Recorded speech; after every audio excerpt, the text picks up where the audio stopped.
They say one wrong decision can topple an empire, but few believe it could happen in less than an hour. That morning, before the sun climbed high, a female system architect with nearly 3 decades of dedication was called into a conference room and handed a termination notice, effective immediately. No thank you, no goodbye. But what leadership didn't know was that with her final badge swipe, the entire banking system worth tens of billions would begin to lock down, and they would never find the key again. Claire Donovan arrived at Hamilton First National's gleaming tower at 7:30 a.m. Just as she had for the past 28 years. The February morning was crisp, and I watched my breath form small clouds as I crossed the plaza toward the employee entrance. Tomorrow would have been different tomorrow. I wouldn't have needed to come at all. Retirement was 24 hours away, and I'd already cleaned out most of my office, leaving only the essentials for this final day. The security guard, Marcus, gave me his usual nod. "Morning, Ms. Donovan. Big day tomorrow, huh?" "The biggest," I replied, managing a smile despite the strange email I'd received at 6 a.m. requesting my immediate presence in the executive conference room upon arrival. In nearly 3 decades, I'd never been summoned quite like that. The elevator ride to the 32nd floor felt longer than usual. My reflection in the polished doors showed a woman of 48 who'd spent more nights than she could count ensuring that billions of dollars moved seamlessly through digital corridors I'd helped design. Every line on my face had been earned debugging code at 3 a.m. Every gray hair a testament to crises averted that the board never even knew about. When the doors opened, Evan Laird was already waiting in the conference room, his Silicon Valley uniform of designer jeans and a black turtleneck standing in stark contrast to the traditional corporate atmosphere. He'd been CEO for 6 months, recruited from a fintech startup with promises of disrupting our traditional banking model. Behind him stood Jennifer from HR, her face carefully neutral, and Martin from legal, who couldn't meet my eyes. "Claire," Evan began without preamble, sliding a document across the mahogany table. "I'll be direct. As part of our strategic restructuring, we're eliminating the chief systems architect position effective immediately." The words hung in the air like a system error I couldn't parse. I stared at the termination letter, my name printed in bold letters across the top. 24 hours before my retirement, my voice came out steadier than I felt. After 28 years, Evan leaned back in his ergonomic chair, the kind he'd had shipped from San Francisco. "The timing is unfortunate, but the decision is final. We need to move in a more agile direction, bring in fresh perspectives. The old infrastructure you've maintained, it's becoming a liability." A liability, the system I'd built from scratch, that hadn't experienced a significant outage in 15 years, that processed 40 billion in transactions daily. Jennifer pushed another paper forward. "Your personal items will be packed and sent to your home address. Security will escort you out once you've surrendered your badge and credentials." I looked at each of them in turn.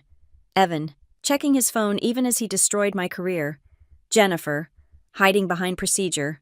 Martin, who knew exactly what they were doing. Terminating me one day before retirement meant forfeiting my full pension package, saving the bank approximately $12 million. "I see," I said quietly. Standing up, I removed my access badge, the one with the photo from 20 years ago when my hair was still brown and my daughter was just starting kindergarten. Set it gently on the table. "I assume my system access has already been revoked." "As of 7:45 a.m., Evan confirmed, finally looking up from his phone. "Standard protocol." Standard protocol. I almost laughed. They had no idea what protocols I'd written into the bedrock of their precious system. Safeguards I'd installed over the years as I watched executive after executive make decisions that prioritized quarterly earnings over security, speed over stability. Then I suppose there's nothing more to discuss. I turned toward the door where security was already waiting 2 guards I'd never seen before, probably contractors Evan had brought in. "Claire," Evan called out as I reached the threshold. "No hard feelings. It's just business." I paused, my hand on the doorframe, and looked back at him, at 35. He possessed the kind of confidence that came from never having watched a system you'd built with your own hands get torn apart by someone who didn't understand its complexity. "Of course," I replied. "Just business." The walk to the elevator was silent except for the click of the security guard's shoes on marble. Other employees averted their eyes as we passed, word already spreading through the building's invisible networks.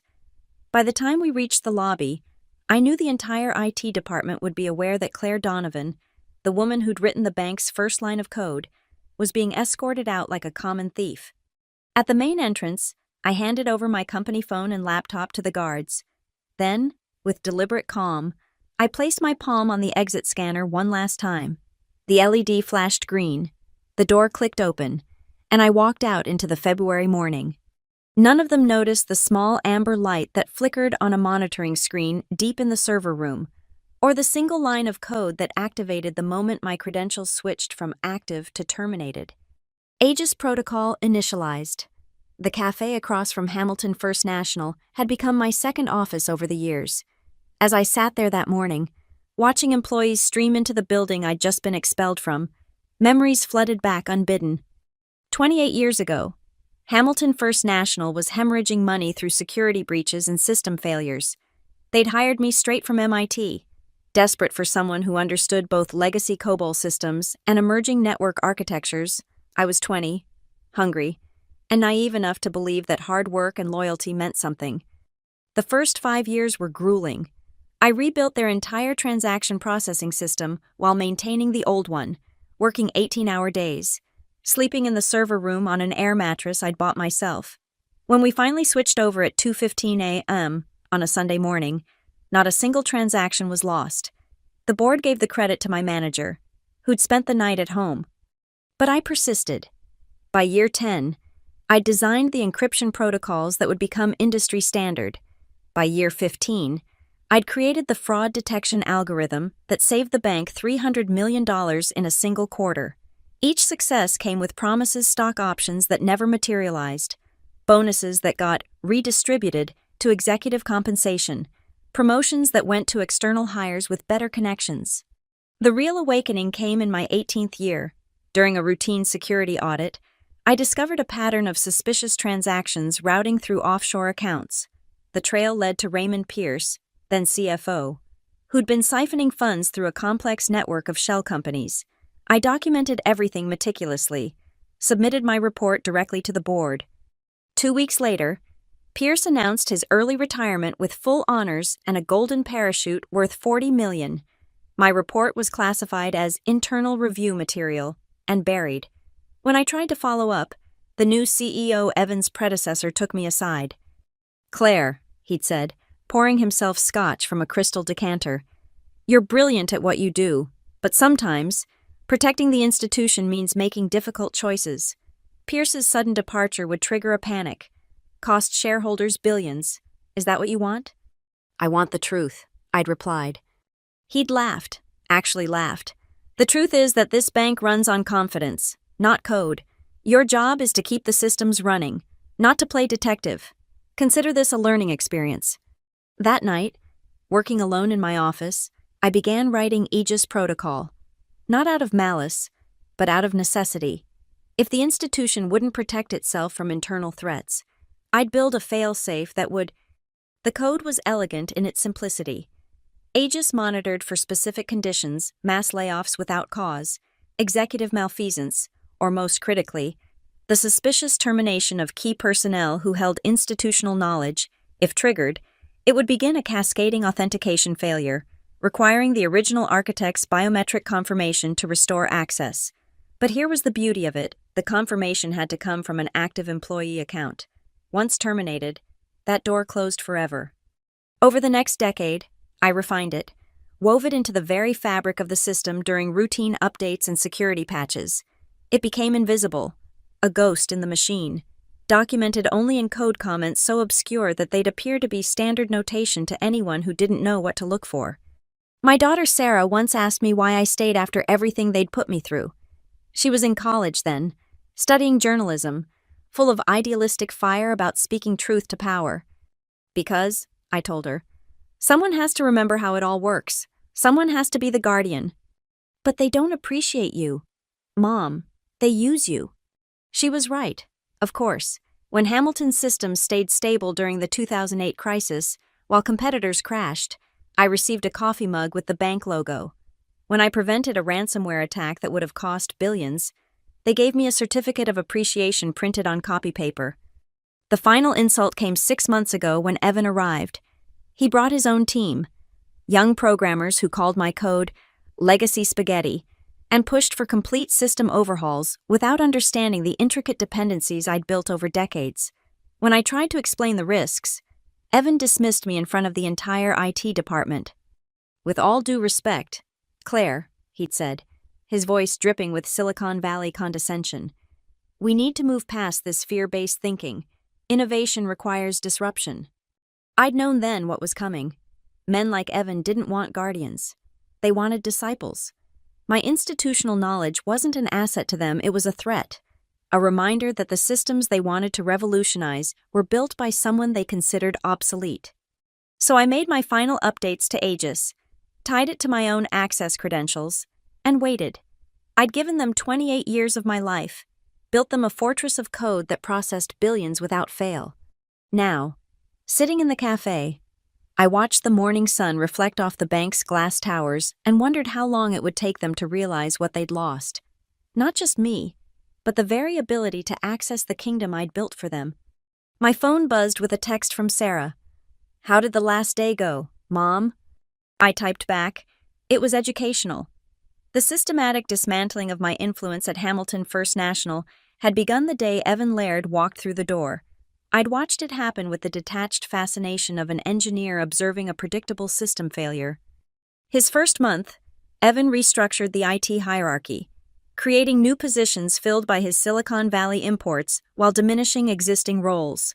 My title remained Chief Systems Architect, but my direct reports were reassigned. Suddenly, I needed approval from his 26-year-old Chief Innovation Officer to implement critical security patches I'd been managing autonomously for decades. "Claire, we need to democratize decision-making," Evan had explained during an all-hands meeting. Standing beneath a new banner that read, "Move fast and break things," Facebook's old motto that even Facebook had abandoned. No single person should be a bottleneck. Bottleneck. That's what 28 years of preventing catastrophic failures had become in his vocabulary. The second month brought efficiency audits. Evan hired consultants from his former company who interviewed my team, documenting our processes with the barely concealed agenda of finding redundancies. They'd sit in my office, these children with their MBAs and their jargon, asking me to explain why certain legacy systems couldn't be immediately replaced with cloud solutions. "Your authentication protocol uses 6-factor verification," one consultant noted, tapping his stylus against his tablet. "Industry standard is 2-factor. You're over-engineering." "Industry standard also accepts a 15% fraud rate," I replied. "Ours is 0.03%. He'd written something down, probably resistant to change. By month 3, the war had shifted to email. I discovered a chain of messages between Evan and the board, obtained through a misdirected CC that included me before someone hastily recalled it, but I'd already archived it. "Donovan is a relic," Evan had written. "She's built a fortress around herself with incomprehensible code that only she understands. It's holding us hostage. My team estimates we could reduce operational costs by 40% with modern solutions, but she blocks every initiative with scare tactics about security risks." The response from board member Harrison Williams was even more telling. "Her retirement is in 4 months. Can we wait?" Evan's reply, "Every day we wait costs us market share. Besides, her pension package is obscene, nearly $12 million in accumulated benefits. If we restructure before her retirement date, we can redirect those funds to transformation initiatives." That email thread was when I knew with certainty what was coming. It was also when I made my final modifications to Aegis protocol. The beauty of having built the system from scratch was that I knew every backdoor, every dependency, every critical junction where a single line of code could create cascading effects. During routine maintenance windows, I inserted additional triggers, each one appearing to be standard error handling procedures to any auditor. The week before my termination, Evan had grown bolder. He'd scheduled meetings with my team without including me, promising them promotions if they could document my systems well enough to maintain them independently. Most remained loyal, but a few ambitious juniors took the bait. not understanding that the documentation I'd provided them was deliberately incomplete, not maliciously, but because true system knowledge couldn't be captured in flowcharts and README files. It lived in understanding why certain decisions were made, what threats we were defending against, how different components talked to each other in ways that weren't immediately obvious. Your code is intentionally obfuscated. Evan accused me during what would be our final one-on-one meeting, 3 days before my termination. My team says there are entire modules they can't decipher. Those modules handle regulatory compliance for 7 different jurisdictions, I explained patiently. The complexity isn't obfuscation. It's necessary to navigate contradictory requirements while maintaining transaction speed. We'll simplify it, he said dismissively. Compliance is just another form of technical debt. I wanted to laugh. Compliance wasn't technical debt. It was what kept executives out of federal prison. But Evan had never worked in real banking, only in fintech startups that moved fast and let lawyers clean up the mess later. That night, I'd made one final adjustment to Aegis. I added what I called the archaeological layer, a requirement that any attempt to bypass the protocol would need to understand not just the current system, but its entire evolution, every deprecated function, every patched vulnerability, every midnight crisis that had shaped our architecture over 3 decades. It would be like asking someone to rebuild Rome by starting with the original 7 hills. The morning of my termination, I'd actually felt relief. They'd made their choice, and it was exactly what I'd expected. As I'd sat in that conference room, watching Evan's smug face as he ended my career, I thought about a quote from Oppenheimer that had haunted me since college. Now I am become death, destroyer of worlds. But I wasn't destroying anything. I was simply removing myself from an equation they'd never bothered to understand. Hamilton First National had wanted a system that could run without its architect. They were about to learn that some things, once built by human hands and minds, could not be separated from their creator without consequence. The termination letter had cited strategic restructuring and evolving technological needs. It hadn't mentioned the $12 million they'd save by firing me 24 hours before my pension vested fully. It didn't need to. We all knew what this was really about. As security had escorted me out, I'd heard Evan telling Jennifer from HR, "Have the new team begin full system documentation immediately. I want to own every line of code by end of quarter." Own, as if code were property to be possessed rather than understood, as if complexity could be conquered by declaration rather than comprehension. They would learn, very soon, they would learn. The first signs appeared at 9:47 a.m., exactly 2 hours after my badge had scanned out for the last time. I was home by then, sitting in my kitchen with a cup of tea, watching my phone as the inevitable unfolded. The initial alert came from Tommy Rodriguez, one of my former team members who'd remained loyal despite Evan's promises. His text was brief. "ATM's down at Branch 447, looking into it." Branch 447 was in downtown's financial district, handling mostly corporate accounts. An ATM failure there wouldn't go unnoticed for long. I took another sip of tea and waited. 9:52 a.m. Branch 308 reporting authentication failures, apps not connecting. 10:05 a. It's spreading. Whatever this is, it's not isolated. I didn't respond. Technically, I was no longer a Hamilton First National employee. Any involvement could be construed as unauthorized access to their systems. Besides, Tommy would figure it out soon enough. The Aegis protocol was elegant in its execution. It didn't destroy data or corrupt files that would be criminal. Instead, it simply began requesting authentication that no longer existed. When my credentials had shifted from active to terminated, every system component that relied on my root signature began questioning its own validity, like an immune system suddenly unable to recognize its own cells. The network started rejecting legitimate operations as potential threats. My phone rang at 10:20 a.m. It was David Park, head of IT operations, and one of the few people who'd understood a fraction of what I'd built. "Claire, we have a situation." "I'm no longer an employee. David, I was terminated this morning, effective immediately." Silence on his end. Then, "What, that's not?" "Evan said you were transitioning out gradually." "Evan says a lot of things. What's your situation?" System-wide authentication failures. Started with ATMs, but now it's hitting core banking operations. The transaction processing system is refusing connections. Claire, in 23 years, I've never seen anything like this. I could hear the controlled panic in his voice. David was competent, one of the best operational minds in banking IT. If he was worried, they were in serious trouble. Have you tried rolling back to yesterday's system state? I asked, knowing the answer. First thing we attempted. The rollback is requiring authentication we don't have. It's asking for something called Aegis root signature. Claire, what is Aegis? Check the documentation, I said simply.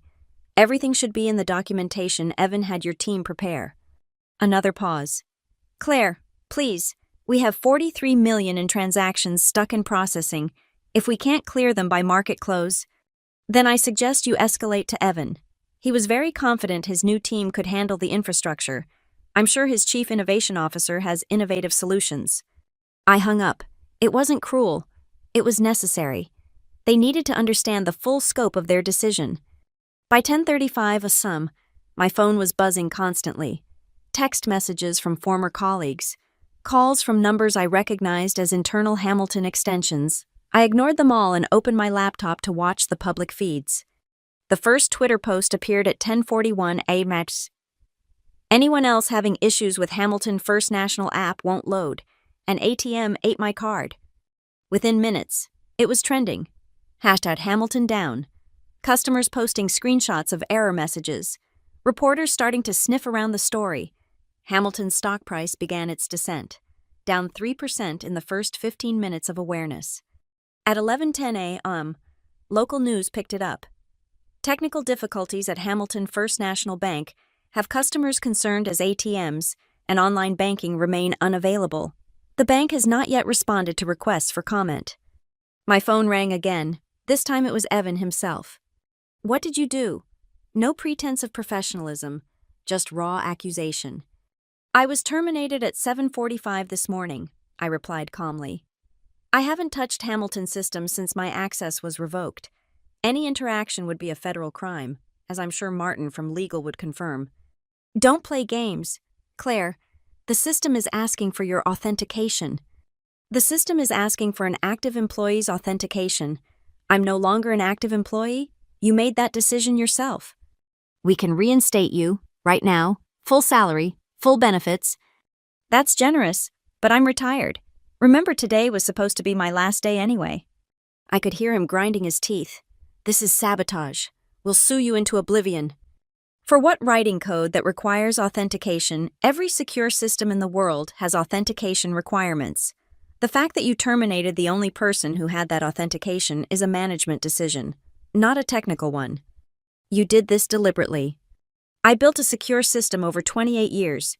You dismantled the security in 2 hours by firing me without a transition plan. Who's really responsible here? He started to respond, but I heard another voice in the background, probably legal counsel advising him to stop talking. The line went dead. By noon, the situation had escalated beyond local news. CNBC was running a banner, "Major outage at Hamilton First National Bank. Customers unable to access funds." The stock was down 8% and falling. I made myself a sandwich and thought about the code I'd written. How it was performing exactly as designed. Aegis protocol wasn't malicious. It was protective. It prevented unauthorized access to critical systems. The fact that Hamilton First National had just made everyone unauthorized was their problem, not mine. At 12:15 p.m., my daughter Sarah called. "Mom, it's all over the news. Did they really fire you?" 24 hours before my retirement. Those bastards, and now their system is crashed. Their system is working perfectly, I corrected. It's doing exactly what it was programmed to do, protect itself from unauthorized access. Sarah laughed, the same laugh she'd had as a child when she'd figured out a particularly clever puzzle. You knew this would happen. I knew that actions have consequences. They made a business decision. The system is responding to that decision. "Mom," she said, and I could hear the admiration in her voice. "You're kind of a badass." I smiled. looking out my window at the city skyline where Hamilton First National's tower stood like a monument to corporate hubris. No, sweetheart, I'm just an architect who built a very, very good system. By 12:30 p.m., Hamilton First National had gone from technical difficulty to full-scale crisis. I watched from my living room as news helicopters circled their headquarters, broadcasting images of growing crowds at branch locations, desperate customers demanding access to their money. The domino effect was beautiful in its mathematical precision. When the authentication system locked out access, it didn't just affect customer-facing services. Internal operations ground to a halt. Wire transfers couldn't be processed. International transactions sat in limbo. The overnight lending desk, which moved billions daily between institutions, was paralyzed. At 12:45 p.m., the Federal Reserve called. I didn't answer, but the voicemail was from Deputy Director Patricia Morse herself. Ms. Donovan, this is Deputy Director Morse from the Federal Reserve. We need to understand the scope of the situation at Hamilton. Please contact us immediately. The Fed's involvement meant they were worried about contagion. If Hamilton couldn't settle its interbank obligations by close of business, it could trigger a cascade through the entire financial system. Other banks would question Hamilton's solvency. Credit lines would be pulled. By morning, what started as a technical issue could become a liquidity crisis. Tommy Rodriguez texted me updates every few minutes, painting a picture of escalating chaos inside the building. 1:10 p.m. Evan brought in consultants from Microsoft and IBM. They're lost. The system architecture is too complex for outsiders to navigate quickly. 1:23 p.m. Someone suggested rebuilding from source code. David told them it would take months, maybe years to recreate the interdependencies. 1:35 p.m. The board is here. Emergency session on the executive floor. Rumor is they're discussing Evan's future. 1:41 p.m. Holy shit, Claire. The Aegis protocol signature, it's everywhere, woven into every critical sub-process. How long has this been in the system? I didn't respond to Tommy, but the answer was 10 years. 10 years of careful cultivation, added line by line during legitimate security updates, documented in ways that appeared routine